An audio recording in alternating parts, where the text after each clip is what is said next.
Hello, Fallen Dragon Knight here again, and we are ending the mini arcade review series.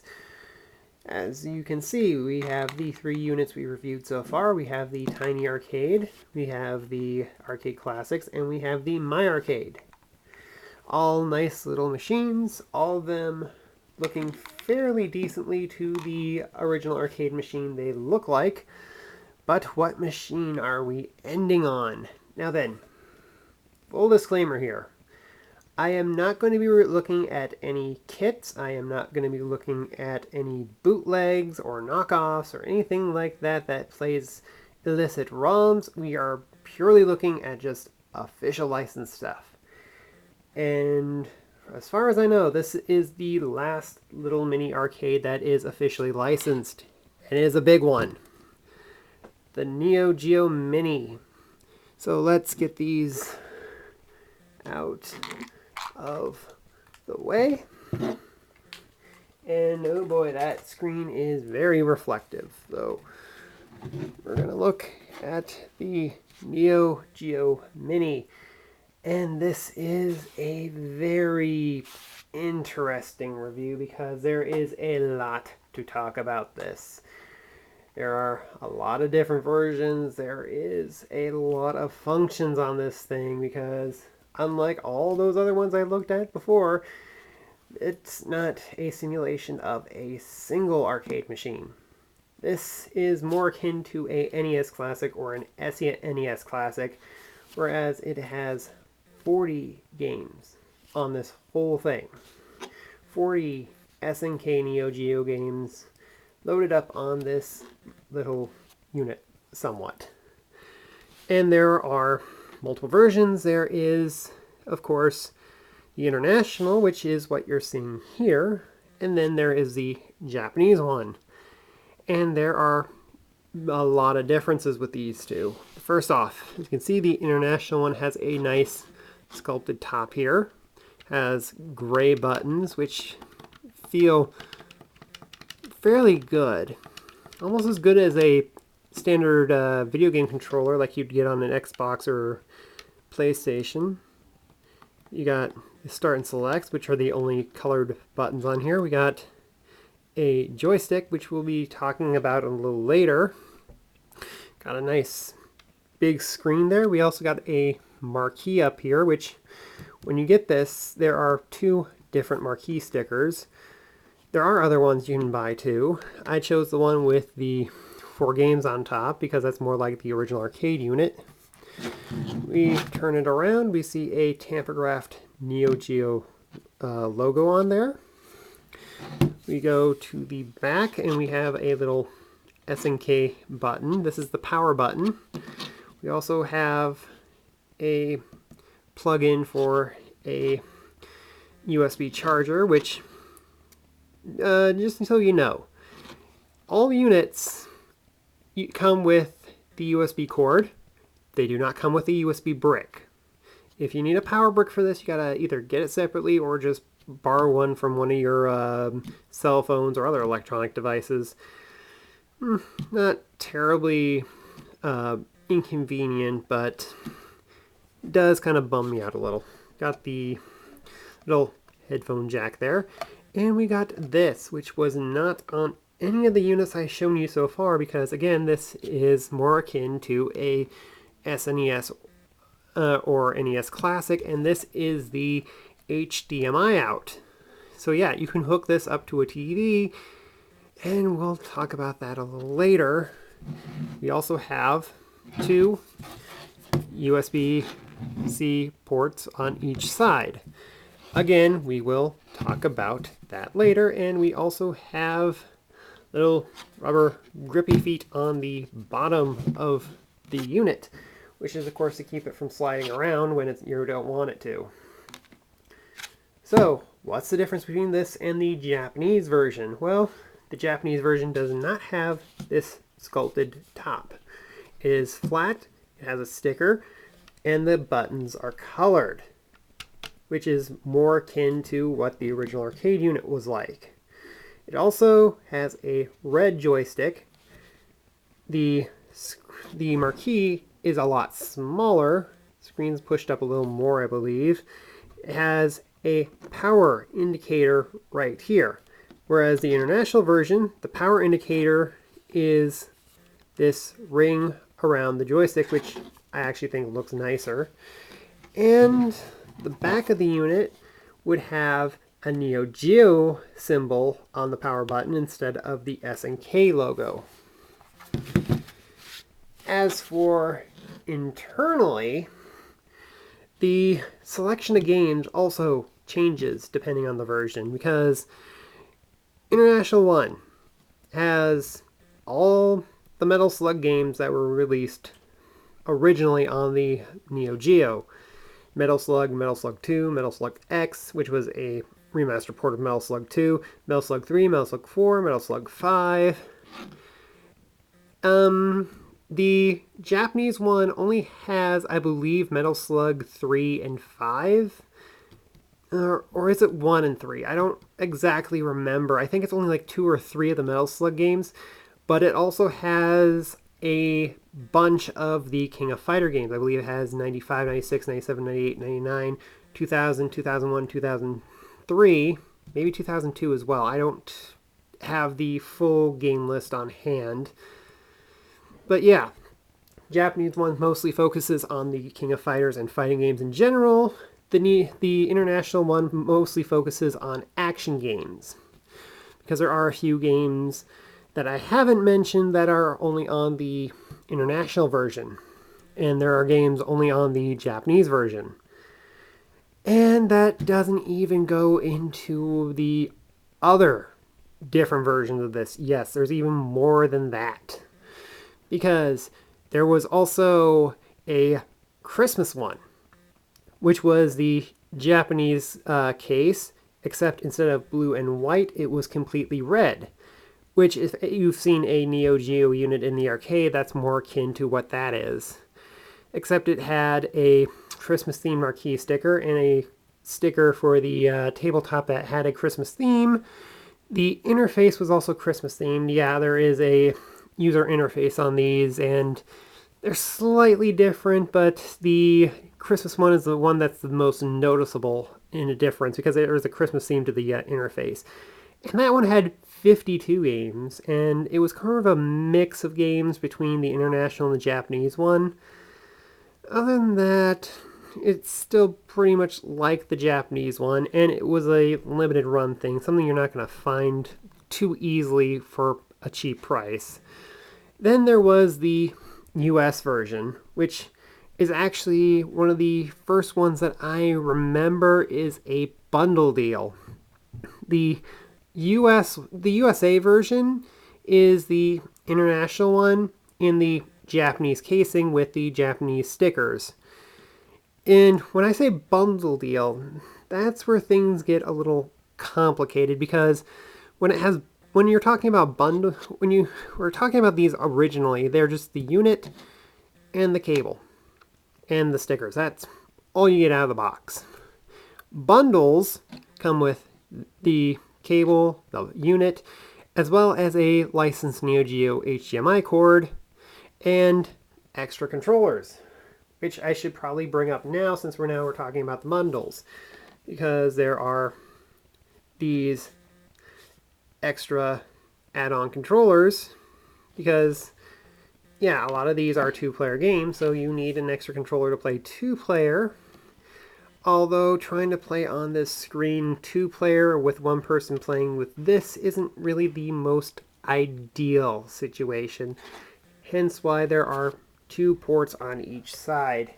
Because, yes, this is a USB-C and it can be plugged on either side of the unit, this side being player 2, and this side being player 1. So if I had this plugged into player 1, this would be the player 2 controls. So we're just going to unplug this, and we will talk about the controller a little later while I push the background back into position. Now then, yeah, bundles come with 2 of those controllers. And it wasn't the only bundle, because there is also the Samurai Showdown bundles. And those are, of course, the Japanese casing, except they are in clear plastic. There is a red clear plastic, there's a blue clear plastic, and there's a white clear plastic with marquee stickers and a collector's card based on one of the characters from Samurai Showdown. They were released to celebrate the release of the reboot of the series that was on PS4 and Xbox One. And the controllers were also clear plastic. The cords were all color themed to the unit itself. And you could either get the unit itself, or you could get it with the actual game for PS4. I'm not sure if they also sold the Xbox One, but I believe that was only on the SNK website. So yeah, that was also a bundle. Those were the most recent. And yeah, much like when I said with the Christmas one, where it was a hodgepodge of the two different units, the Samurai Showdown ones are like the Japanese ones, except they scale back on the King of Fighters, and they have all of the Samurai Showdown games that were released on the Neo Geo, which was 1, 2, 3, 4, 5, and 5 Special. Not 6. You might notice, no Metal Slug 6, no Samurai Showdown 6, and then we're going to get into that a little later, because we also have to talk about, there is also one other one that I've seen pictures of. I don't think it's out yet. I don't know much, but I think it's a black and gold version, and I think it's supposed to be licensed after a band of some kind. I don't know, and I haven't gotten much information about it other than a few screenshots. And there's also going to be a bar top version of this. Now then, it already looks like a bar top machine instead of an arcade machine. That's pretty clear, but I mean, they're gonna supersize this thing to a actual 1-to-1 scale bar top, and it actually takes coins and everything. So basically this, except actual bar top size instead of just a mini bar top machine.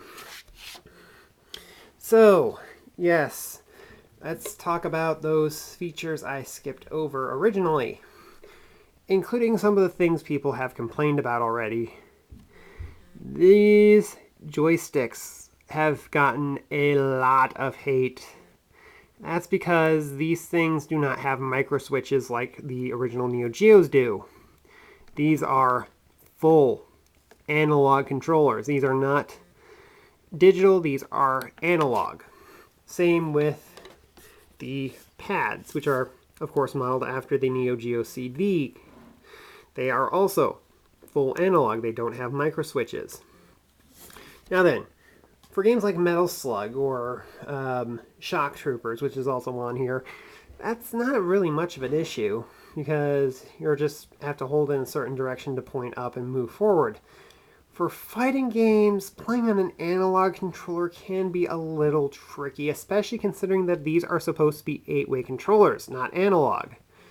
So trying to get in certain positions can be a little tricky at first until you get used to it, because it's not bad, as people say, but it does get taking used to if you're not used to playing fighting games on an analog controller. And let's face it, when I play fighting games, I just play on a D-pad. The second thing to note that I did skip over is that these games are not exactly the arcade games. It's kind of is, kind of isn't. That's kind of the thing about the Neo Geo. The Neo Geo's, the home console and the arcade are basically the same specs, same processor, same graphic output, same everything. It's just that when you're talking between the arcade unit and the console, you're talking about a machine that's supposed to take quarters over a console that's supposed to be played in the house and able to access menus, adjust difficulty, whatnot. Yeah, so what we have here is more based on the console hardware rather than the arcade hardware, and that's not entirely a bad thing because, again, graphically and gameplay wise, they're exactly the same games.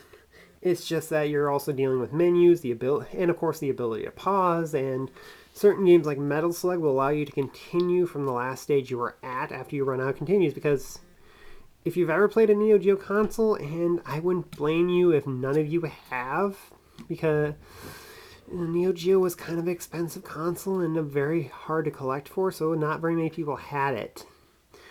Neo Geo games, when played on the console, have 5 continues. That's it. You only get 5 continues, and once they're used up, it's game over. So, yeah. Just keep that in mind when you're playing that. And that's including the fighting game. So, I'm going to plug in the controller so I don't have to monkey with the console while it's on the camera. And we're going to turn this system on. And as you can see, International One has that nice light around the joystick. And there is the user interface. Now then, the Japanese one has bigger pictures. It doesn't have that white border around, but of course it's in Japanese. We'll go to settings. See, the language is set on English. You can adjust the brightness. I'm going to crank down the brightness just a little bit so it shows up better on camera. But the Japanese one is actually a little darker than the American one. The brightness isn't as clear. And the volume, yeah, if you want to adjust the volume, you can only do it on this menu. So, yeah. I am kind of disappointed there is no game manuals for this, but take what you can. So, let's see, what should we play? Sengoku 3. See, it's booting up. Does that nice new Geo boot up sequence. As you can see, it is the console boot up, not the arcade boot up. Yeah. Thing to note, starts down here, selects up here. If you played Super Nintendo, this is going to be kind of weird. Also, A button here, B button here, C, D. On here, A, B, C, D, this actually is a little bit more akin to what it is on modern consoles. So if you're playing this, like if you're playing a controller, this is going to feel weird. If you're playing this like an arcade unit, tapping your fingers like this, it might not be as bad. So let's get started. As you can see, it is console. So we can adjust the difficulty. We can adjust how many lives we have. Wallpaper, I don't know. We also have the how to play, which is played in the attract mode on the arcade version. And this is where the thing about this having gray buttons comes into play, because you can see when it tells you how to play, it has color-coded controls. And that's why these are color-coded. So yeah, let's skip this and actually play the game.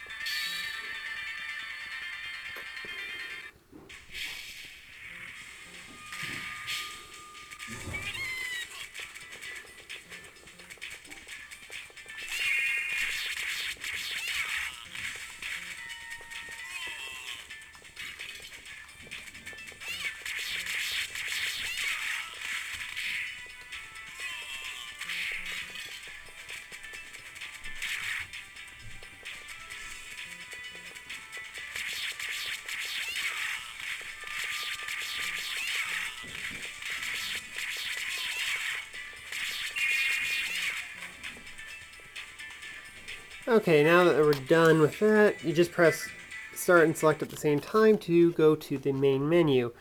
Yeah, this is the only way to actually adjust the volume and brightness again. You also have save states. You can use save states on this thing too. So we're just going to exit out. And let's play some Metal Slug. Let's see, let's go for Metal Slug 2. Excuse me. Talking for such a long period of time is making my throat a little scratchy.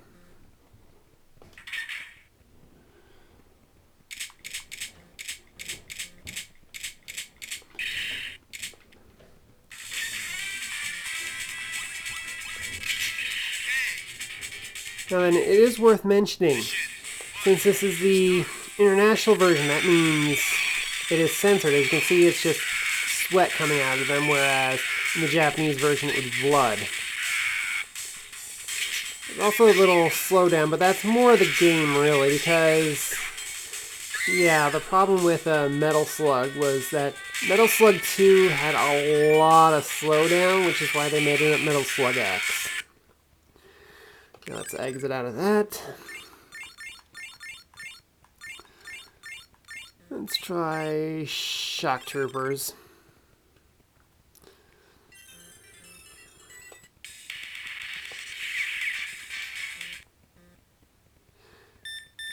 Let's try MVS level.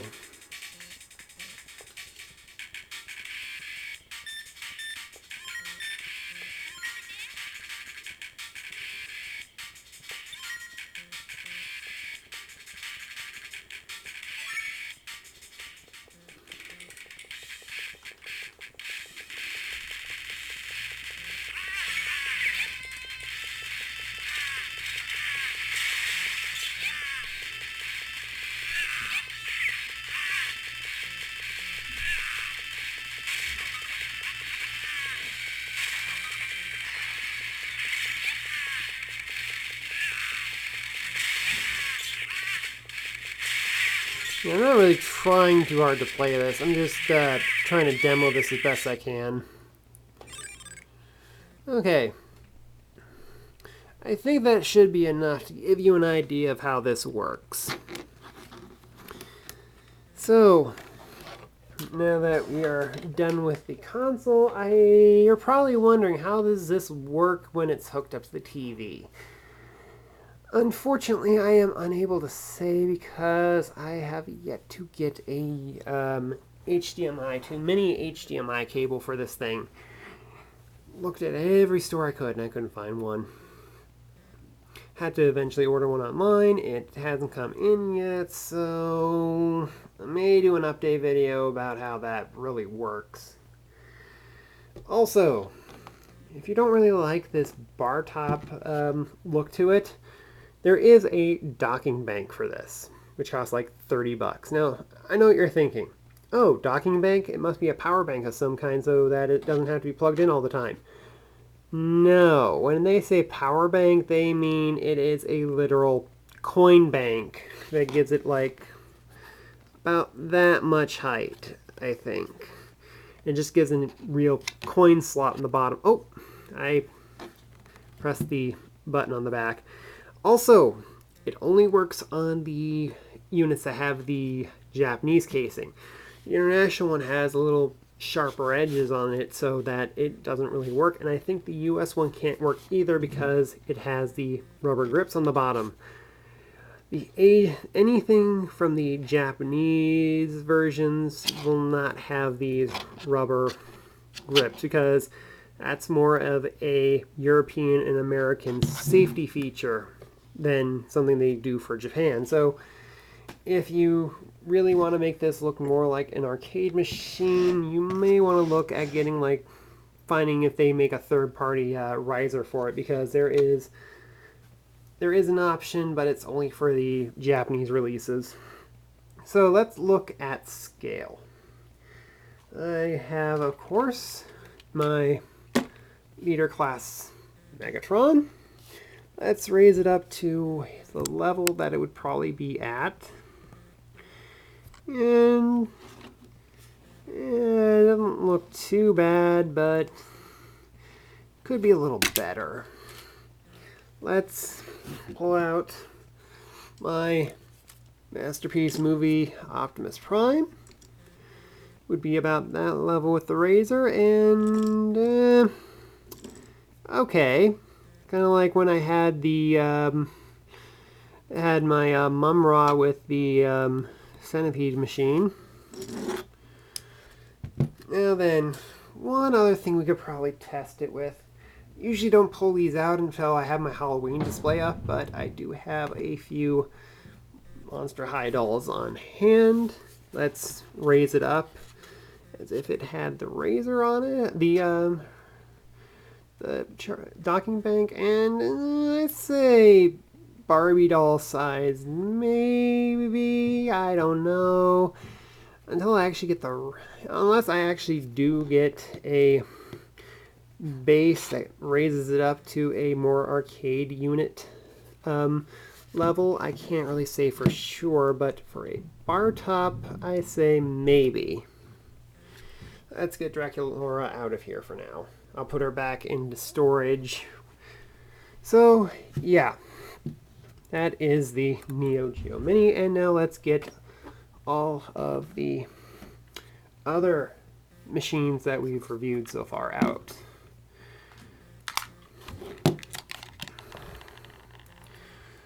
Yeah.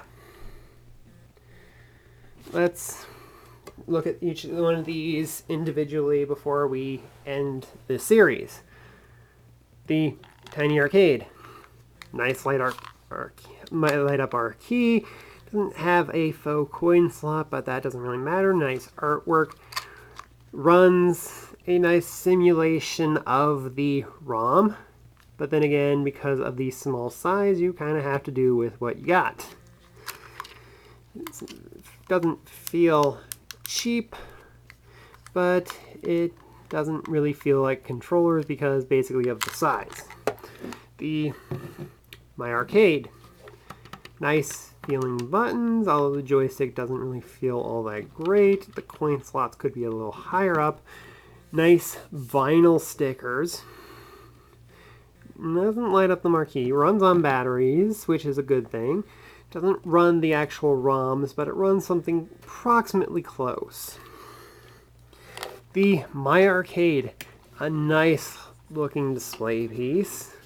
Has a nice removable joystick if you want to use it as a D-pad, which is a little loose again.